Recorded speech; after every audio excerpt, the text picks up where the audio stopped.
दोस्तों नमस्कार। आज केजरीवाल सरकार का एक और घोटाला सामने आया है। यह है बिजली से संबंधित।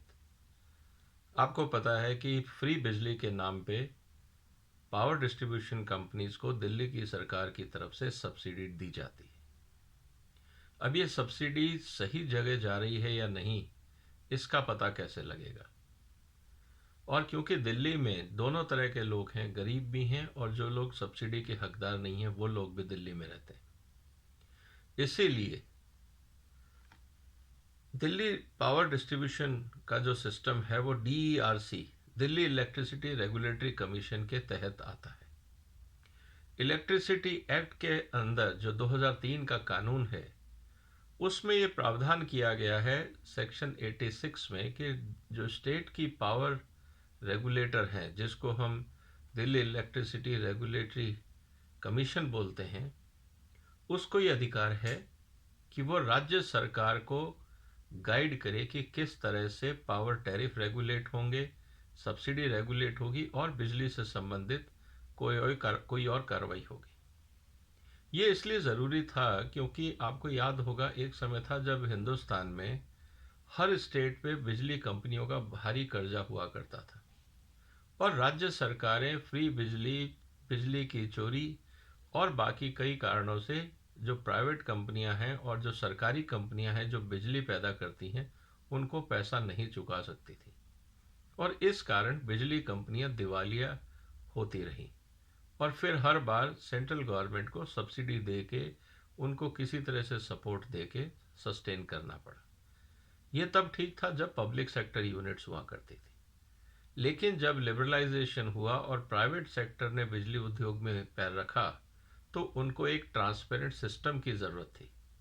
इसीलिए इलेक्ट्रिसिटी एक्ट 2003 में संशोधन किए गए और कई प्रावधान किए गए और इससे ये ज़रूरी था कि राज्य सरकारें मन मर्जी से बिजली की जो कंपनियां हैं उनसे बिजली लेके और बगैर भुगतान किए, जिसे कहते हैं फ्री बीज की तरह ना बांटती रहें। इसीलिए हर राज्य में इलेक्ट्रिसिटी रेगुलेशन कमीशन के नाम पे, रेगुलेटरी कमीशन के नाम पे एक एक संस्था का गठन हुआ। अब दिल्ली की घटना पे आते हैं।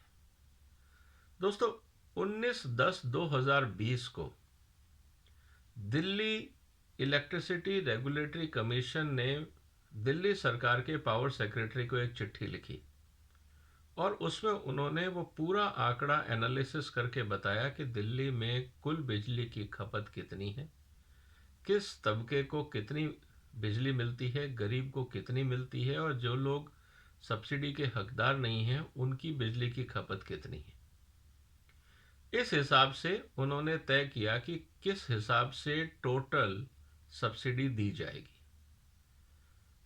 और इसका कारण ये था कि जो लोग गरीब तबके के लोग हैं उनको डायरेक्ट सब्सिडी दी जाए।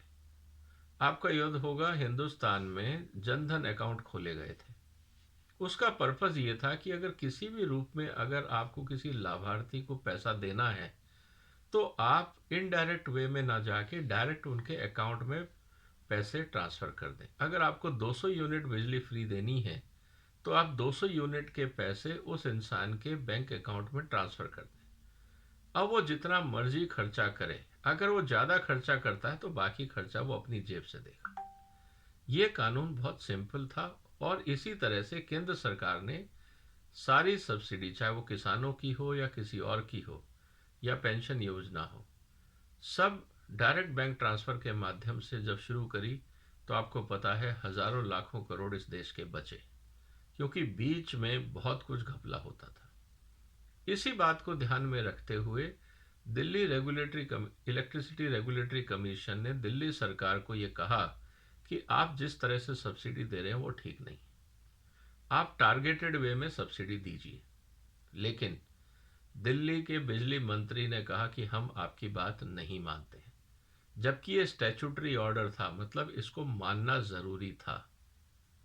लेकिन कहीं ना कहीं शायद केजरीवाल सरकार को ये लगता है कि अगर वो जीते हैं चुनाव तो वो दिल्ली के मालिक हो गए हैं, वो दिल्ली के ट्रस्टी नहीं हैं, वो जन सेवक नहीं हैं, वो दिल्ली के मालिक हो गए हैं। ये गलतफहमी होने के कारण आप देख रहे हैं कि हर डिपार्टमेंट में घपले सामने आ रहे हैं, क्योंकि इस तरह का रेकलेसनेस जिसको कहा जाता है कि बगैर कानून जाने, बगैर रूल जाने आप पॉलिसीज बनाते गए, और क्योंकि टैक्स पेयर का पैसा था, किसी मंत्री या किसी अधिकारी की जेब से पैसा नहीं लगा, सारा पैसा टैक्स पेयर का था, इसलिए बंदर बाट की तरीके से इसका इस्तेमाल हुआ।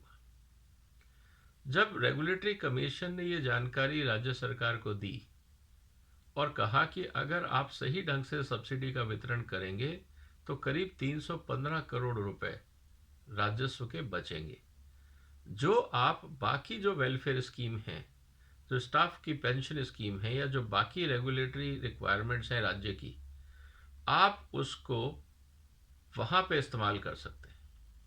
और पेंशन ट्रस्ट फंड की जो लायबिलिटीज हैं, जहां पे आपको सब्सिडी देनी पड़ती है, आप इस पैसे का उपयोग वहां कर सकते हैं। बहुत क्लियर डायरेक्शन रेगुलेटरी कमीशन ने दिए, लेकिन राज्य सरकार ने, खासकर जो पावर मिनिस्टर थे, उन्होंने नहीं माने। जब ये बात नहीं मानी गई और जब ये मुद्दा एलजी के पास गया तो एलजी ने चीफ सेक्रेटरी को कहा कि आप रिपोर्ट बना के हमें दें कि वस्तु स्थिति क्या है।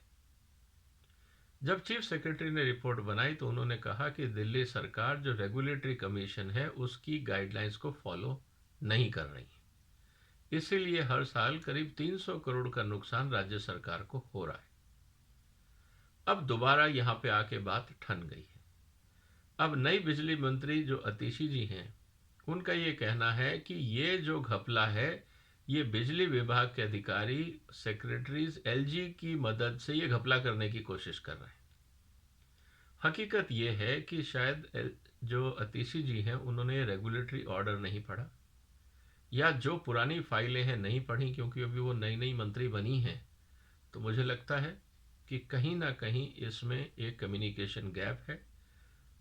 जल्दी ही जब चीफ सेक्रेटरी की रिपोर्ट और स्टैट्यूटरी कमीशन की जो गाइडलाइंस पावर मिनिस्टर के सामने जाएंगी तो बहुत सारी चीज़ें साफ हो जाएंगी।